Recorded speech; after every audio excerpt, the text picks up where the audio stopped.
In this video, I'm gonna tell you just how much my $20,000 cars cost me over the last 20 years. Welcome back to the channel, family. My name is Trey, getting in touch with you from Japan. I am a car guy through and through. I love cars. I've owned a lot of different cars, whether it's driving on the highway, driving on the beach, off-roading, on the track, whatever, cars, automobiles, vehicles, I love it. But one of the things I realized, regrettably, a few years ago, the more I get interested in personal finance and investing and things like that, is just how much I lost out on money today because I spent so much money on cars when I was 16, 18, 20 years old. Of course, I enjoyed the cars. I loved all of the cars that I had. I loved modding them. I loved racing them and all that stuff. But looking back on it now, after doing some of the math, I'm like, were all those memories and all those fun times actually worth this price tag? I don't know, dude. And that's the really tricky thing about the world we live in right now. We're constantly having this battle going on in our mind between like, how do I retire and be as secure and financially independent as possible, while at the same time being like, how can I get that thing right now? Like, I really just want that video game or the new computer or that car or the suit or whatever it is. We're always having to juggle between the short term and the long term. In my series on how we turn $200 into $1 million, in episode 5, I did an episode on passive income doesn't actually exist. And so if you're interested in following our story, click up here to see the playlist. But anyways, this part of the video was going to be a segment in that video where I'm talking about how much falling for the short-term benefit cost me in the long term. And again, that's not to say that we can't splurge sometimes, we can't have fun, we can't go out and buy something nice. And actually, on the contrary, I would argue that if you're not comfortable, like if you don't buy a mattress to sleep on and your back hurts because you're just sleeping on a wooden floor, you're probably not going to be super successful at work anyways. So there are certain things where it's like you need to get your ground level established before you start building a house or before you start building a skyscraper. So before we get into some of the numbers, I wanted to show you some videos of some of my old cars and our old antics.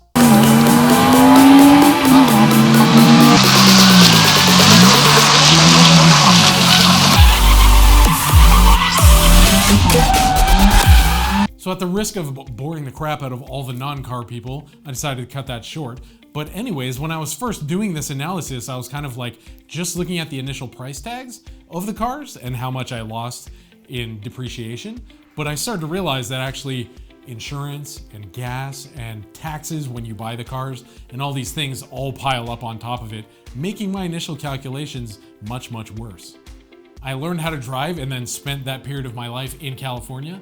If you're under 25 and you're driving a sports car, you are going to get absolutely massacred by your insurance company. Thankfully, my parents were super gracious to provide me with a car and insurance, which was dope. But back then, actually, like filling up your whole gas tank would cost like 18, 20 bucks a week.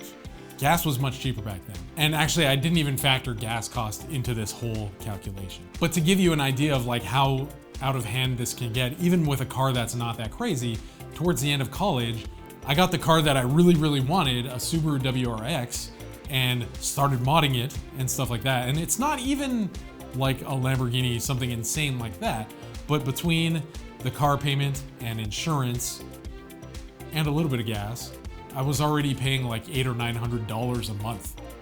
And when you multiply that over like a few years of ownership, it adds up to be a crazy amount of money.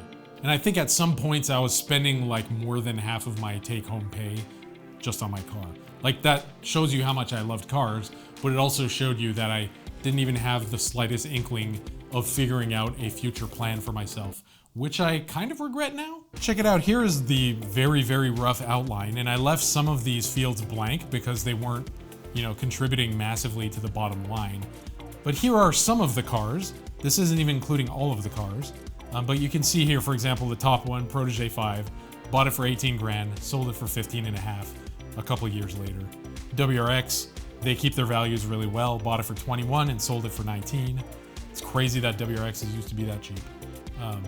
Then I had a Fit, and then a Legacy, and all this other stuff. So you can see the money I lost on the value of the cars there in that column. But actually, I was pretty savvy about the way I bought the cars and also the way I sold the cars. And that was kind of dangerous for me because I actually enjoyed the thrill of the hunt and the deal and getting it for as cheap as possible and all that stuff. And that's fun, you know, but every time you do that, even if you sold the car for the same price you bought it for a couple years later, you're still paying tax to the government like thousands of dollars every time. And that all needs to be factored in too. I factored in a couple of the insurance calculations there, the bigger ones, and then modifications. I spent money fixing up the cars. So you add up all those numbers, and this goes back more than half my life ago now, but it works out to be something like 40 or 45 grand. And I haven't broken it down exactly year by year, but if we just took 40 grand multiplied by a 7% return on investment, which is pretty typical for the stock market, even if you just put it in a really mindless, simple kind of auto investing thing, basically works out to be something like $150,000 that I would have now if I didn't do that. And again, I always bought cash. I was pretty good at negotiating things and getting them as close to cost as possible. I wasn't buying, you know, weird upgrades or stupid dealer add-on stuff. And I always sold privately to somebody who was really interested in the car. So in most cases, I didn't lose much money. I never had any major accidents. I never had any like weird things that would devalue the car.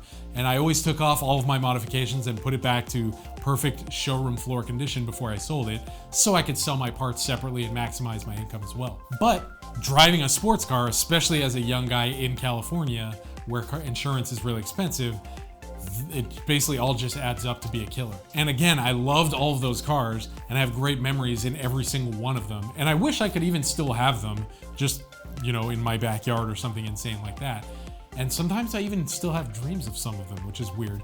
But I'm not sure those memories in those cars are worth $150,000 to me now. First of all, as a car guy, I stop and think, what $150,000 car could I have bought right now that I would have loved?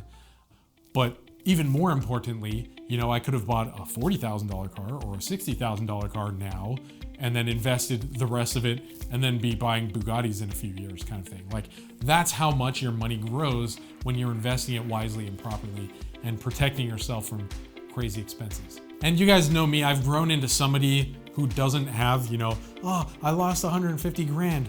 Like, that's not the center of my definition of myself. It's just a calculation and kind of a practice that we can look at.